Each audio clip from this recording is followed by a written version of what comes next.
where mental health meets real life. I'm your host, Samantha Ariza. I'm a therapist, an educator, semi-normal human being. It really depends on who you ask.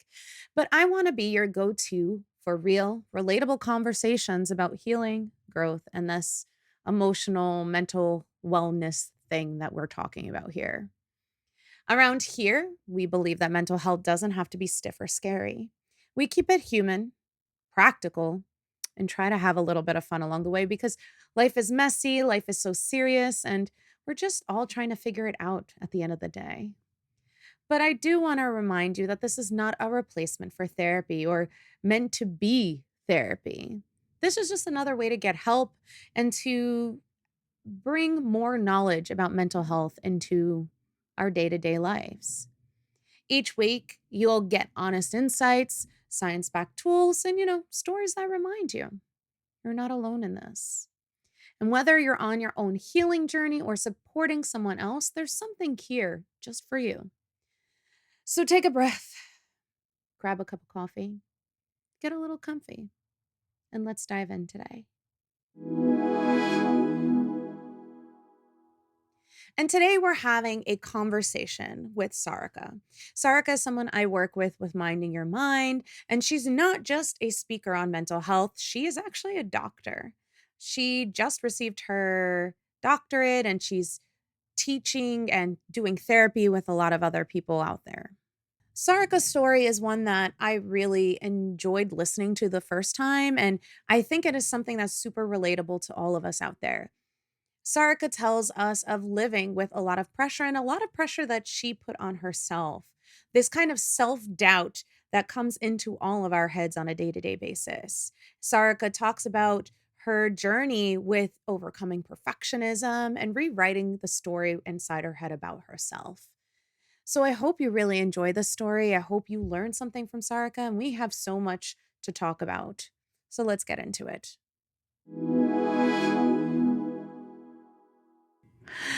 But thank you so much for coming, my friend. I'm so excited to have this conversation and just, chat and hear about your story, because I know I've heard your story a few times, over the years at this point, but I think it's something that's very important to kind of reach out. And this is another way to kind of like spread your story and get the message out there, because we're all about breaking that stigma.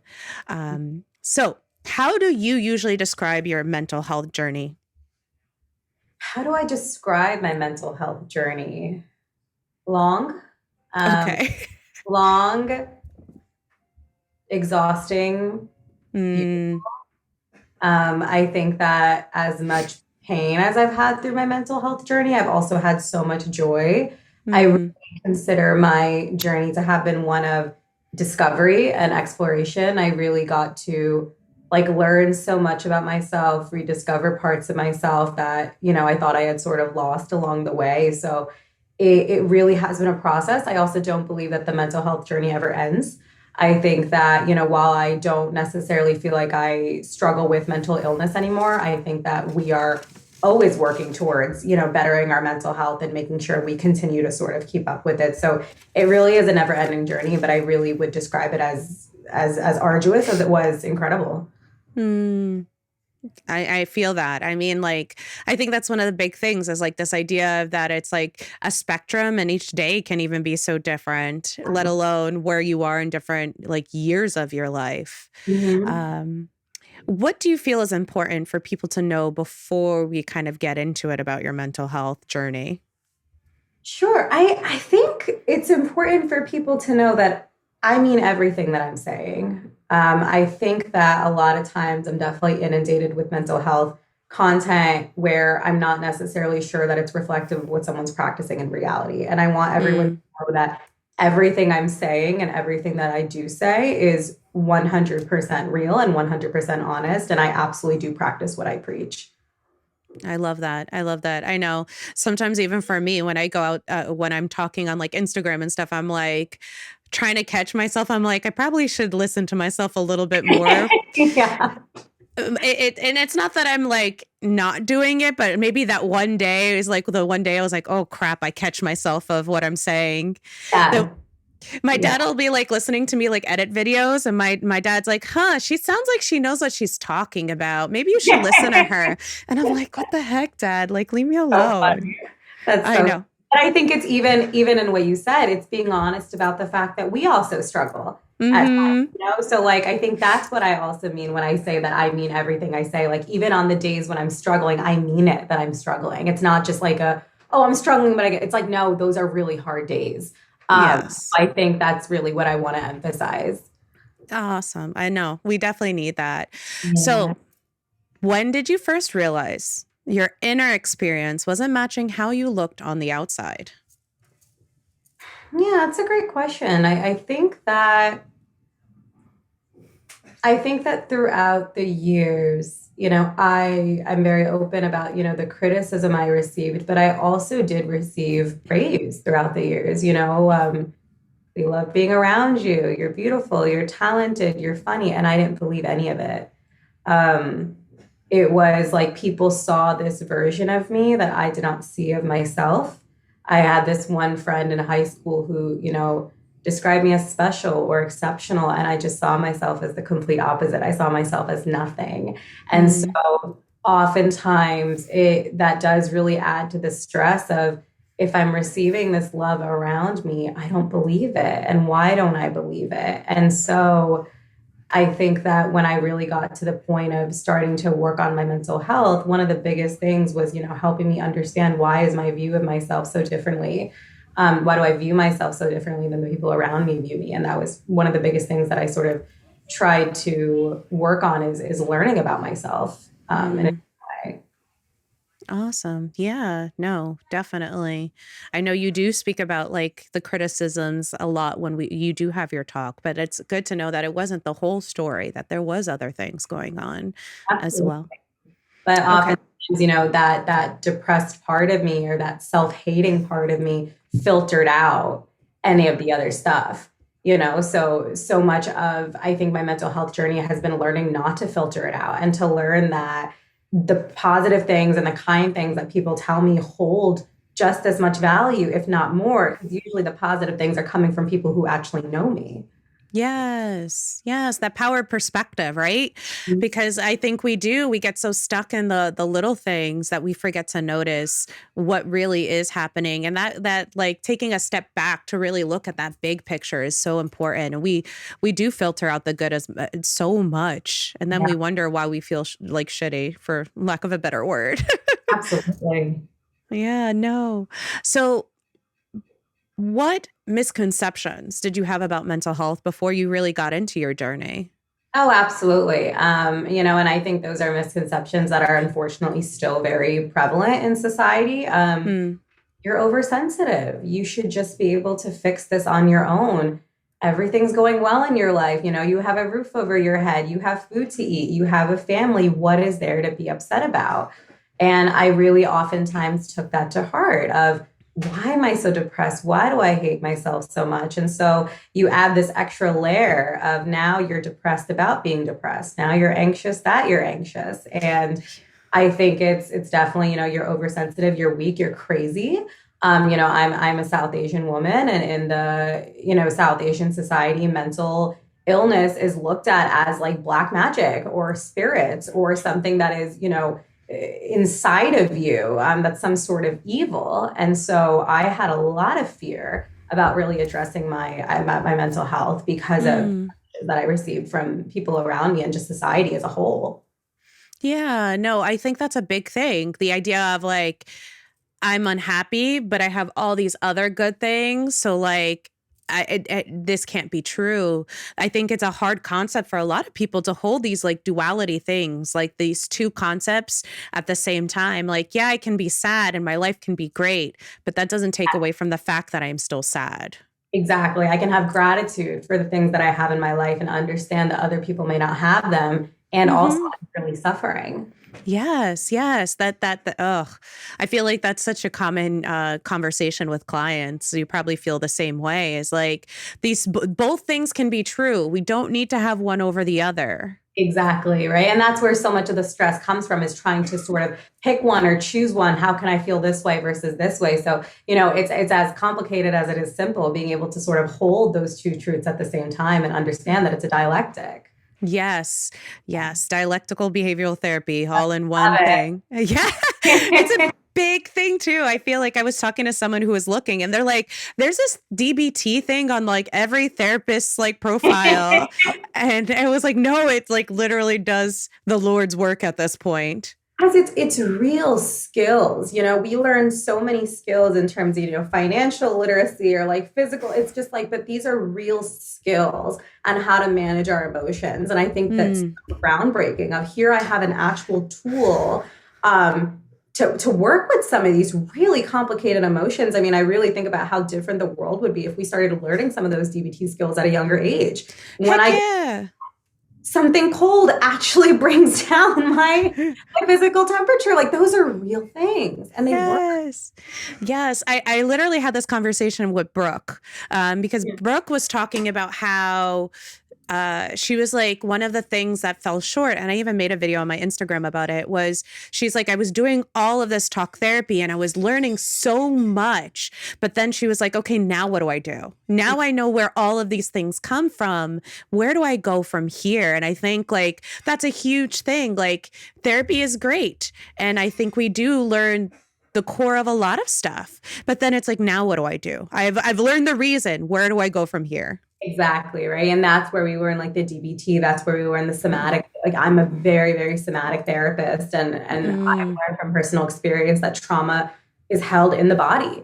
It really is. So, that extra step that my therapist did of not only helping me how to manage some of these emotions, but actually helping my body release them, that was the real game changer for me, that think it went into like that real healing. Yeah, no, it's definitely a holistic thing. I know like at one point I was going through a very stressful part of my life, and I never considered myself a weak person, and I'm a therapist. So I know what's going on. I was having like panic attacks, and it was like, I couldn't stop them. And people are like, why are you doing that? And I'm like, because my body is overwhelmed. I give me a second, but but people don't understand. As much as it is a mental game, it is a very physical game, and we cannot like separate the two. We're one thing. So I think practical and somatic, all of this plays a major part that we can't just ignore. Absolutely. Yes, yes. So what parts of you did you feel like were really misunderstood by others, and then even misunderstood by yourself in your journey? Yeah. I mean, I think the biggest part of me that was misunderstood by others was the depressed part of me. And I think a lot of that also came from shame. I felt very ashamed of some of the experiences that I had in my life. And so I think I tried to portray it a lot of the times as everything is okay, and everything's fine. And so when I would sort of be happy on the outside, but I felt this really depressed part of me on the inside, when I would divulge that part to people, it was very misunderstood. It was like, what are you talking about? That's not you.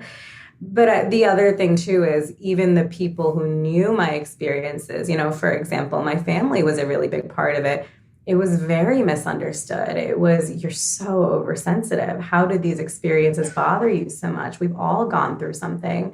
And so it did eventually become misunderstood by me, because I learned that part of me is not acceptable. And so I had this consistent battle between what I genuinely felt and what I should feel, to the point where it almost felt like these two sides of me were battling each other. And I just got stuck at a point, became frozen and numb and dissociated, because I didn't even know what was reality and what wasn't.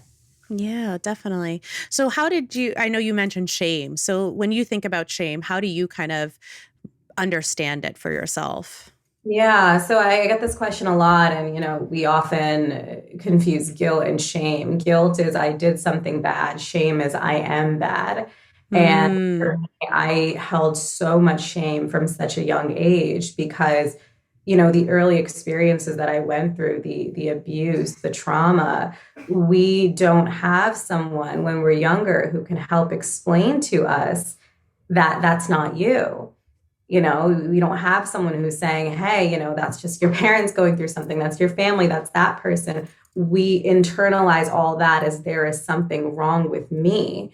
And so I really grew up believing I am bad. And that shame showed up in so many different interactions, so many parts of my life. And anytime anything happened that confirmed that, it came back to that belief of I am bad and something's wrong with me. And so one of the biggest parts of therapy was actually starting to learn about that shame a little bit and help me understand that my conception of I am bad, it's not necessarily reflective of reality. It's because I never had anyone to teach me otherwise. That no, you're not bad and there's nothing wrong with you and you're wonderful and you were put in these really unfortunate circumstances, which your child mind programmed as something wrong with you. So much of releasing that shame was really learning some new programming. Yeah. Yeah. And I think that's so important. I think that's such a great, I did something bad versus I am bad. And I think that is something that people start to internalize over time. So it's really important. What Sorry, I just wanted to add to that no, go. I think this concept is so important because, I think the concept of I am bad is what leads to that really, really deep sense of depression. Because if I did something bad, that means I can change it. I have control. I have a choice. If I am bad, that means it's me. And that's permanent. And so that really was where it came from, is when I felt like I am bad. It felt like this is how I was born and there's nothing that I can do about it. Oh, wow. No, that's true. We want to feel in control, especially with our mental health, which feels sometimes very uncontrollable, and that we can't do anything about it. We need that reminder. Yes. No, I love that. So what did healing not look like that maybe you thought it would be? Yeah, it's a great question. I think that I thought healing was you do it and you're done. you know? Yes. You do the work and it's over. And I think that the thing that has really bewildered me about healing is the levels to it. A level of, okay, you're not self-harming anymore. And then there was a level of, okay, now you're functional. Now you're stable. Now you're healthy. Now you're happy. Now you're free. And that last level has really shocked me because there has been so much healing for me that has actually come through safety. I didn't even realize and this has honestly happened only within the past year, I have felt so safe with my family, with my friends, with my husband. And I have cried more this year than I think I've ever cried in my life. And I have had memories recovered that I completely forgot about. And I've been able to cry in a place that has allowed me to actually cry and be held. And that I truly cannot explain how different my body and my mind feels. It was this extra level of healing that I just didn't even know that I needed and I didn't know was possible. So it really, that's where I bring this up of like the first question, healing, it's such a arduous, hard journey, but it's remarkable. Yes. No, and I think that's important. The idea of safety. We talk about trying to, I think it's been disproven, but we talk about like Maslow and his hierarchy of needs. Yeah. And we talk about like the idea of like this physical, like all these safety things are foundational before we could get to that higher point of like inner enlightenment. And I think that's like so true. We're trying to like feel better, but everything around us is telling us, no, we can't get there. Our body shuts down, protects itself, and we beat ourselves up about it all the time, about the protection our body does. But then when we are in a good place and our body's like, okay, now we can deal with this, then we sit there and beat ourselves up about it because why am I doing this now? And it was like, I'm good. But now your body's like, yeah, we are good. Let's deal with this now. Yes, exactly. I think that like the way that I think about it, even visually, is, when I was in these really chaotic waters and I was swimming and fighting for my life, it made sense. It's not something I questioned. But when now I'm in shallow water, I'm in a kiddie pool and I'm still swimming for my life, it was that's what made me even realize some of the mechanisms that I was using. Because I Yeah. realized them because at that time they were actually necessary. Maladaptive it's adaptive until it isn't, right? Exactly. So it's like it helped me then. Now it's not helping me. What do I do with this? Why am I doing this? Ugh. Yes. Okay. So what led you to start speaking publicly about your mental health? Because you've been doing this for a while. I Yeah, know about you 6 years, I would yeah, say. you've been Yeah, in we're it going longer on. than me. So Yeah, I started it was October 2019. mhm. It's when I started it. So, yeah, honestly, it wasn't something I planned at all.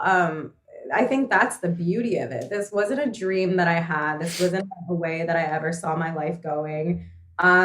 It just kind of came in. I think that I'll always remember the day. And I know I talked about this on another podcast as well, but it truly is such a pivotal moment in my life is I was on a website, like one of those career websites between undergraduate and graduate school. And I was just trying to look for careers and things that I could do in between.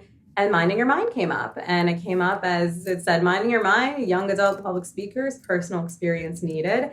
And it was something inside of me. I'll never forget that day. I was like, I need to do this. And then I Mm, looked on the website and I saw everyone's photos and I was like, I need to be up there. It was so weird looking back and I don't feel like that about things. But I was like, I need this. And mm, and there was two questions on the application. It was, what is your story and why do you want to share it? And when I think back, the reason I want to share it is because it's real. You know, mm-hmm.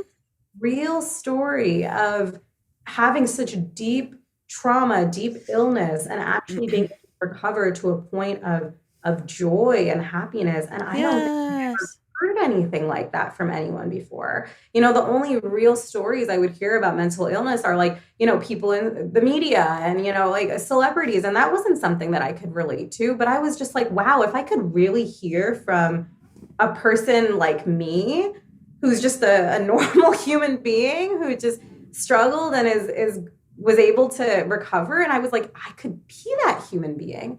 Yeah. Just something I felt like it was right for me. It really felt like fate. And I trained and I started. And the first time I got on stage, it was the most natural thing I've ever done in my life. It Yes. felt like I was meant to. I've never taken a public speaking class. Again, this wasn't something that I saw for my future, but it Mm-hmm. just felt like my life was aligning in exactly the way it should have been in that moment. Yeah. And it's never something that I want to stop. It really isn't. No, I know you've been like the past couple of years. I know every time we've checked in, you're like, "Oh, I'm getting married. I'm planning a wedding. I'm getting my doctorate." And I'm like, and you're like, "I had to pull back a bit." And I'm like, "I understand. How are you doing But everything?" exactly. But I'm like, no, I'm still going to do it. Like, even with all these things, I'm like, the speaking is still something that I want, even if it's once a month, even if it's once every 2 months. I mean, luckily now with the schedule I have, it's about like once every or twice a week, which is phenomenal for me. Yeah. But yeah, it's truly the most rewarding experience. I don't think it gets better than this in regard to having such value and meaning to your life.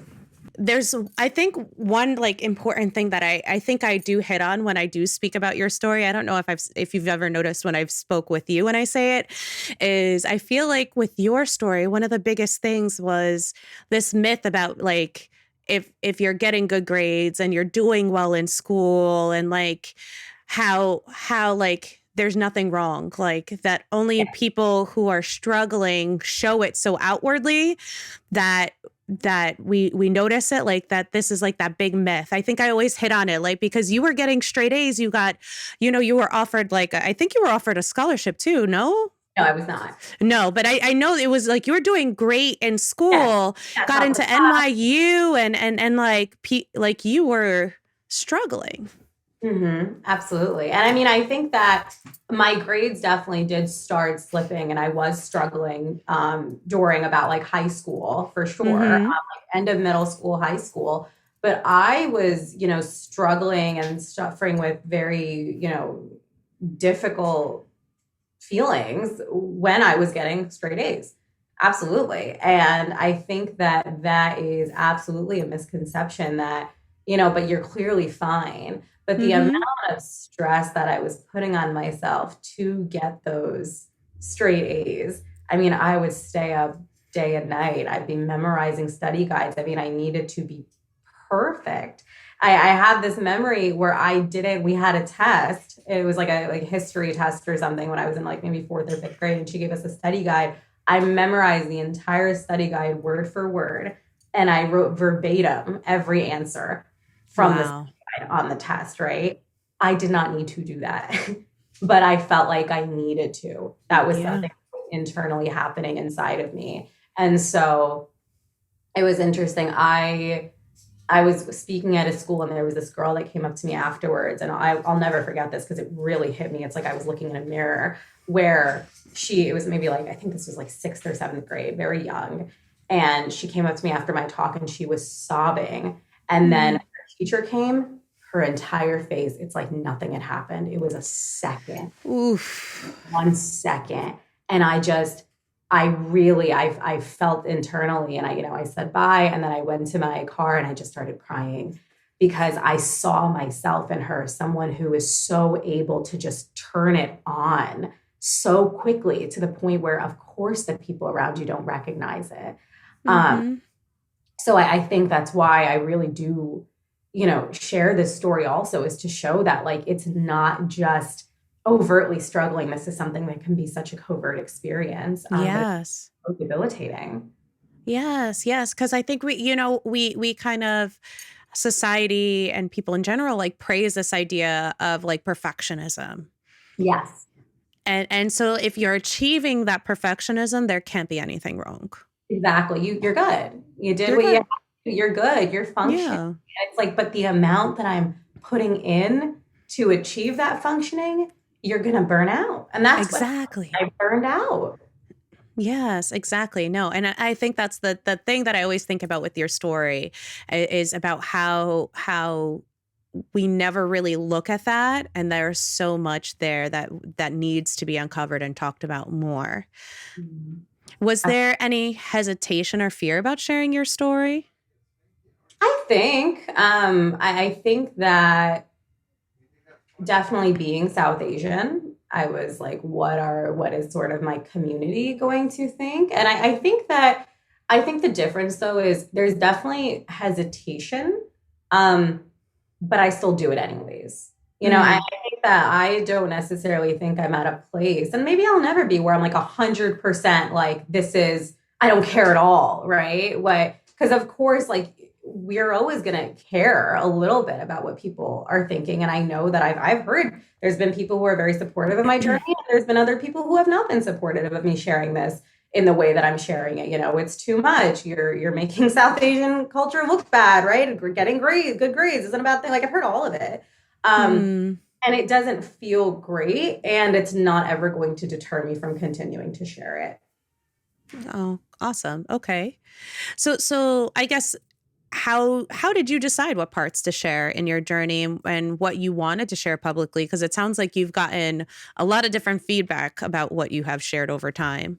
Yeah, absolutely. I mean, I think that I started sharing what I thought were the most important parts. But Mm-hmm. I mean, my story has really changed over the years in terms of what I share and what I don't share. And I think that a lot of it has also come from, healing from certain experiences and being more comfortable sharing them openly. I Mm-hmm. think also it's been about me really realizing what was most important in my journey. For example, even I don't necessarily think that sharing maybe, the way that my anxiety looked, it wasn't necessarily something that I hid at the beginning, but maybe it wasn't something that I understood how to talk about. So Mm. also something that has really changed. And a big thing that's changed, it's actually something I'm currently working on. My bio is currently being updated, is sharing a lot of what came before the perfectionism, which was a lot of physical and emotional abuse from my parents. Hmm. And it's not something that I shared before. And a big part of that too is my relationship with my parents now is one of the most beautiful relationships I could have ever asked for, genuinely. Hmm. And I love those two with all my heart. And a big part of that is because they have done the work on themselves. Both of my parents are in therapy. they're open about it.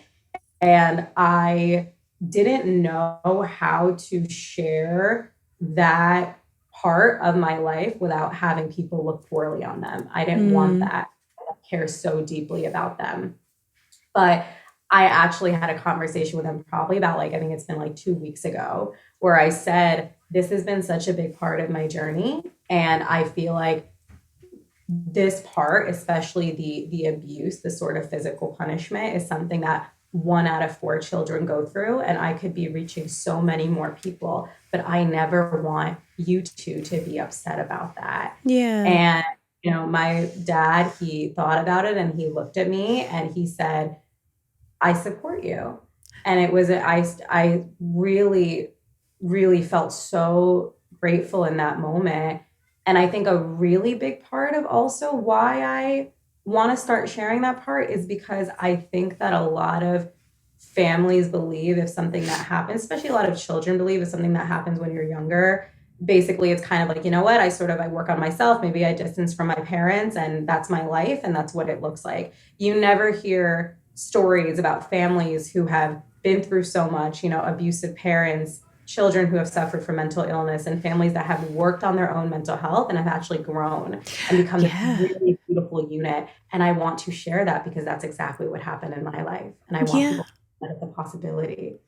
No, that is great. I mean, I feel like I have so many conversations about, going no contact with parents because of abuse and stuff. And I know that's a big, heavy thing now. I feel like we hear about that a lot, about this idea of going no contact with your parents and things like that, and how that is a healthier sometimes way to deal with things. So I think it is super important to hear about that there are other options, because I think there's a lot of people out there who want that option.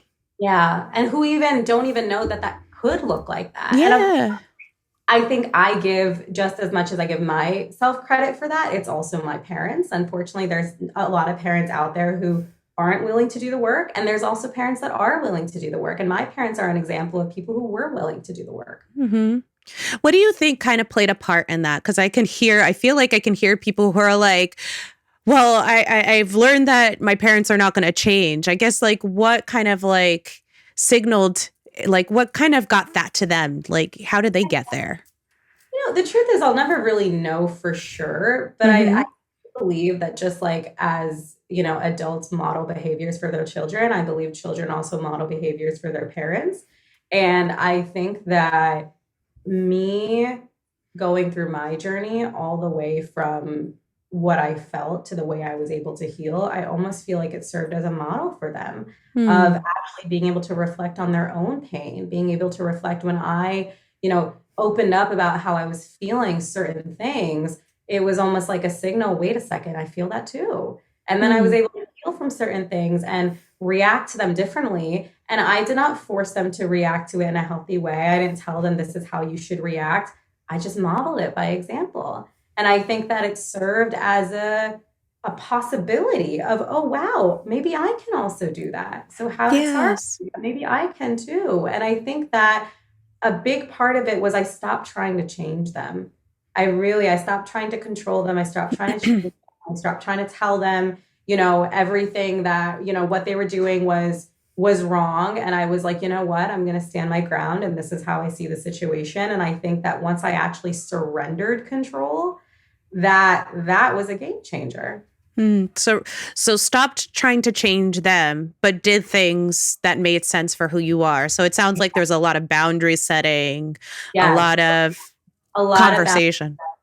The way that the families really work in sort of a cycle, right? There's a system in the way that they work. And so by me continuing to, when I didn't boundary set, when I let people say whatever they wanted to me, when I didn't stand up for myself, when I screamed, shouted, I was contributing a lot of times to the same cycle we were staying in. And so by me actually changing and by me putting up more boundaries and sticking my ground and describing things in a way that was, healthy, but also firm and assertive, that's what changes the cycle. Is because now they're forced to change. We can't sort of be in the same way that we were before. And so all I did was work on me. And that had such a ripple effect on the whole system for you. It changes the system. It does, because now they work the same way they were before because one unit changed. Yes. No. I think I've said that with like clients before. I'm like, how do you expect them to learn to regulate their emotions if you continue to do it for them? Oh, I love that. Yes. Absolutely. Yeah. And it sounds like you're like, I'm not doing this. I'm not playing this role. So now you either figure it out on your own, but I'm not here to figure it out for you. Mm-hmm. It changes everything. It really does. And I've seen it happen in real time, where it's almost like they get flustered, right? Of like, oh, wait, this is different. What do I do? Right? Yes. But then it really changes over time. And I mean, I'm telling you that some of the conversations that I have, especially with my dad, they are so healthy now. I can't even believe it. But I give both of us just so much credit for working on ourselves to be able to have those, and we're happier. Yes, I love that for you. Oh, I'm just glad that we can have like a hope point, because like I know you're saying this and I know you live this. So that's like, I think that's something that people need to hear, is that there are other options. But right now, just taking care of yourself might get you to that place where the people who you want to change will actually change. Like just focus on yourself, and like that's what's within your control, and then everything else will happen. Absolutely. Because that's really the only thing that you can do. Yes. Right? Knowing that the one thing you can do might actually be the most beneficial thing in your life, that's huge. Yes. And I mean, like you have clients and stuff, and you probably talk this and you're like, listen, I've lived it. Go, please. Oh yeah, I know. I almost wonder, I'm like, I feel like you could find my whole story online. Like you're like, hey, everything I'm telling you, I mean it. Like, yes, no, I feel that too. I feel that too. Do you feel like your worry and anxiety is kind of out of control?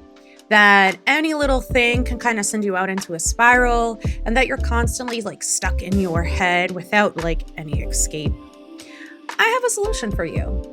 Every month, I host a 30-minute free workshop that goes over tools and interventions and skills that we can learn to master your worry. That's kind of why I call it the Master Your Worry Workshop. So what you can do is use the link in the description, go on arizainspire.com and sign up. When you input your email and your name, you'll get a link to our Zoom workshop. And yes, I know it's Zoom, but you don't have to have your camera on. You can just be there to listen, because each month there will be a new tool, a new skill, a new intervention, and I give you a workbook that'll help you work through that. It's exclusive to those who are attending the workshop. So if this is something you think can help you, sign up. It's something that we do for free for anybody who needs that extra help and support. So I hope to see you in our next workshop. Have you ever felt pressure to be like inspirational, or like, since you are such like a mental health advocate, like does that play into like the day-to-day for you otherwise? Because I know it could be, right? Yeah. Oh my, absolutely. Oh my God. You're like supposed to be the paragon of health. Right. And like, I think that a lot of times too, and this was something that I really struggled with, is I'm standing up here talking about hope, and then I would have these really tough days, and it almost felt like I wasn't supposed to have tough days. But I think that was me sort of playing into the role of what people believe mental health looks like.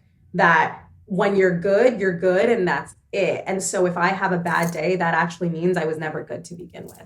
And that was something that I really internalized, and I had to check for myself that, no, actually, by you being open about having a bad day, it's not like you are, altering that part of yourself that's like a mental health advocate and is inspirational. You're actually showing people what that really looks like. But that's something that I really had to sort of manage for myself, that I know that when people hear those vulnerable parts of me, they might actually say, oh, wow, she's actually still struggling. And that's just something I've had to accept, even though I know that's not true. Yeah.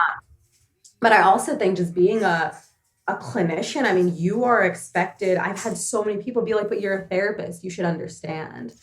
And it makes me so mad, because I'm like, I'm a therapist. I'm not your therapist. Where's my copay? Like, if you're Yes. giving me a copay, don't expect me to understand you in the way that I extend that grace to that's not fair. Mm-hmm. And I think that's something that people really believe that, therapists are just supposed to like be the most understanding people. But it's like, no, we have boundaries and I will understand you. But my understanding, my grace for you is not bigger than my love for myself. Yeah. Yeah, no, So definitely. I think those are just unfortunate misconceptions that I'm not even sure that will necessarily go away. But it's just something that I have to actively know that people will maybe look at you even worse as a therapist when you display human qualities because you're held to a higher standard. Both a therapist and a speaker, just an entire advocate for mental health, people will look at you worse. And that's just something that I have to accept. And I'm okay. That I'm actually very okay with. Yeah, no, I think that's like, it comes with a lot of different territories sometimes too. Like, I was like, how many broke finance bros could we probably find out there? Like, aren't they supposed to know? Or like, pretty sure there's quite a few accountants who are in debt right now, and nobody is batting an eye at the CPA who hasn't paid their taxes. But God forbid. Oh my God, yes, exactly. It's just like now your job becomes your identity, and that's just not true. No. Yeah. Mm-hmm. Yes. The broke finance bros. I always say that too. Like when somebody comes at me and they're like, "Oh, but aren't you a therapist?" And I'm like, I'm gonna have to use that. I love that. Yes, I'm also a human being. Sorry, I forgot. Exactly. Oh my God. It really is. It's just like, it's this pressure that is sort of that I think we do have to actively make sure we're not also internalizing that pressure and putting it on ourselves. Yes, definitely. So what does support look like for the supporter? What does support look like for the supporter? Just being there. When I am struggling with something, I don't want someone to fix me. I don't want someone to talk me out of it. And a lot of times it's so well-intentioned. It really is. It's like, oh, but I want you to feel better. But actually my body just needs to feel this right now. And it just needs to move through the emotion. It needs to just process it. And all I need is for you to just be by my side when you're doing that. Yeah. I think a lot of times people really, really minimize how much just being there for someone and just saying, I am so sorry that you're going through this. What do you need from me? And as I'm just speaking, for them to be like, wow, that's so hard. That's everything. That really is everything. And truthfully, that's all I need. And I think that's something that I've really worked to communicate with the people around me. And something that they've definitely been able to give me. And it's I feel like I have a phenomenal support system. Oh, I love that. I love that. What do you wish more people understood about mental health struggles? That we wouldn't want to have them if we we don't want to have them. I really believe that a lot of people unfortunately think that mental health struggles are a choice. Just, what is there to be depressed about? Just stop thinking about it. I mean, it's like if you got a broken leg and someone told you to stop feeling pain, you just feel it. Like when I couldn't get out of bed, I really could not get out of bed. It may sound very simple to someone else because you're not dealing with it, but it's kind of like, just like, for me, getting out of bed would be really easy if I didn't have a broken leg, but for someone with a broken leg, that's really, really hard to do, right? But it's like really telling that person, just do it, but they can't. And it's the exact same thing with mental illness. So just like, for example, with a broken leg, you would maybe have to position yourself in a certain way. Maybe you have to just only walk for a little bit at a time, right? You'd have to ice yourself throughout. It is the same thing with mental illness. It really is. I would tell myself, okay, you just have to get out of bed for 10 minutes. That's it, right? Yeah. And then now you do it for 15 minutes. Okay, now you're going to do it and you're going to call a friend. Now maybe you're going to go out of bed and you're not going to do something that's hard. You're going to do something that's easy. You're just going to go downstairs, get ice cream. Like it happens in these steps. And I think that so much of what perpetuates mental illness for so many people is the pressure that other people put on them to snap out of it. Yes. Because that just makes it even heavier. And so I believe if people really knew that what people need is just time to heal and it needs to be gradually done and they're not choosing this, but rather it's something that is happening inside of them that they need real help with, I believe mental health for a lot of people would look very different. Yeah. Yeah. people not commenting on other people's capacities would be like the best for everybody. Cause you're right. Like I feel like when we see like a physical thing, like if someone's wearing a cast or if someone, like just had an operation and we know about it, it's easier for us to be like, oh, okay, we understand, take a step back. But if someone's like, oh, I'm having an episode of depression or I'm dealing with like this mental health thing, it's like, oh, but it's just in your head, right? So you could still do X, Y, Z. And you're like, no. Yeah, it's not taken seriously, but it's so serious. Yes. And even a day for me, when I start feeling really heavy, I know I need a day. That day does wonders for me. Truly, I wake up the next day feeling so much better. And I'm like, wow, how different would that episode, I don't even want to call it an episode, but that experience, how different would that experience have looked if I kept pushing myself? Yeah. And I said, oh, you're not going to take a break. And now days, months, years go by. That's how I get into that mental illness. Exactly. Yes. I feel like I always talk about people being aware of their batteries and their capacity. And I feel like we need to really if I don't have the capacity, I really need to stop, because if my battery is -0, I'm never going to get back to a positive place if I just keep pulling. Absolutely. Yes. All right. For someone listening who feels stuck or discouraged, what would you want them to hear? Yeah, I think for someone listening who feels stuck or discouraged, I want them to know that it feels natural to feel stuck and discouraged. Mental illness, by definition, can make you feel really stuck and really hopeless. Hopelessness is a symptom of depression. And so you feeling stuck and discouraged is not necessarily reflective of the fact that nothing can be done about this, but it's reflective of the illness that you're feeling. That's what your mind's telling you in that moment. Mm-hmm. And I think the biggest thing I want people to know is that they have a choice. Depression and anxiety and mental illness as a whole and the people around you can oftentimes make you feel like you don't have a choice. And so your life just sort of needs to be like this forever.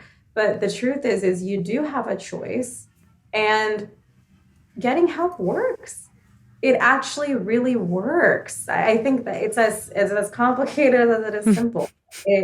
There is real help out there, and your life does not have to look like this forever. And it is a long journey. I mean, there are so many people that they finally make that step of going into therapy, but they make it believing that first session is going to change everything. And then now they're discouraged again. And I mean, I still suffered from severe depression and anxiety even after a year in therapy. It is a long journey, but it's worth it. It is so worth it to wake up every single day and not dread the day, wait to go back to sleep, but rather so excited for everything that is to come. Yeah. I really just want people to know that they have a choice and that recovery is an option. And I always say, your life doesn't only get better, it can get spectacular, because that's really what happened to my life. Yes. No. Just hearing some of the stuff you said, you've leveled up every single time. And I love that. All right. What was something you needed to hear earlier in your journey? That I wasn't crazy. Yeah. There wasn't anything wrong with me, that I wasn't defective. It's interesting looking back, everything that I felt made so much sense, so much sense, to a point where sometimes I just can't even believe, I can, but I can't even believe that people were telling me that what I felt didn't make sense. If every time you make a mistake, you're punished, if you're meant to be perfect all the time, if you're consistently told that, something's wrong with you, if a lot of times your worth and the love that you receive is contingent on your productivity. And so when you don't feel like you're loved, how are you expected to be happy in this world? Exactly. Of course, if every time you make a mistake, you are going to be punished for it, how are you not going to be anxious about making a mistake? If the people around you are tearing you down, how are you not going to believe that something's wrong with you? And so I just wish that I knew, and that's really what my therapist, who I ended up staying with for 6 years, said to me and really helped me understand, is everything that I felt made sense. And that changed everything for me. That's really what validation is. But I think that word validation, it's thrown around a lot. But when you know that what you're feeling makes sense, it takes away the shame, it takes away the guilt, the oversensitivity, it honestly removes so much of that and just allows you to really stay with your own pain. And that was the game changer for me when I stopped trying to sort of fight the pain or tell myself I'm crazy, but rather just give myself so much empathy and compassion for what I went through. Mm-hmm. Yeah. I know we use the word like normalizing, and it's like, not that there's any normal, but like, no, like it makes logical sense. This like the equation is makes sense. It's correct, whether we want it to be correct or not. It's that's what it is. And Yeah. that's powerful. Absolutely. I have these sort of 3 points that I have at the end of my talk. And the first one is you are the way that you are for a reason. And truthfully, I've seen now like hundreds of patients. There hasn't been one person who has come in where what they're experiencing has not made sense. And so if it doesn't make sense, it's probably because also there's a lot of things that have been repressed. And if you come out and it starts to make sense, where did I learn this? Where did I learn this view of the world, of other people, of myself? And if I learned it from somewhere, that also means I have the ability to unlearn it. And that's what I did. No, I love that. Yeah. What's the last thing you would want people to know about mental health, about whatever, your story? If you could leave them with one last thing, my friend, what would you? It's corny, but it gets better. I right? love it. That's all it is it gets better. It feels so permanent in the moment. We have these sort of ebbs and flows in life, but when we're in the bad moments, it feels so permanent. Mm-hmm. And I think that now the difference for me is that when I'm in a bad place or something is happening, because I know that it's not permanent, that's what allows me to just, feel it, heal from it, and then I'm fine. And it's really just about embracing sort of those ups and downs and knowing that the downs do not need to be downs forever. Mm-hmm. It's a lot of times it's our pushing away of pain that often leads to suffering. And so if we can actually just embrace the pain, allow ourselves to feel it, take care of the part of us that needs it in that moment, it changes everything. I love that. Yeah, I love that. But thank you so much, Sarika, for coming and talking with me today. I always love when we speak and present and get to check in. We need to do it more often. No, I know. I love when I get to see when I'm like, oh, I'm collabing with Santa. It's great. You're like, yes, I know. I get excited too. But thank you again so much for talking to us today. Of course. Thank you so much for having me. But that's it for today's episode, my friends. Thank you for hanging out with me and with Sarika. If you found something helpful, inspiring, or even just validating, I'd love if you would follow the show, share it with others, leave a review, and, just let people know that this was something enjoyable to listen to.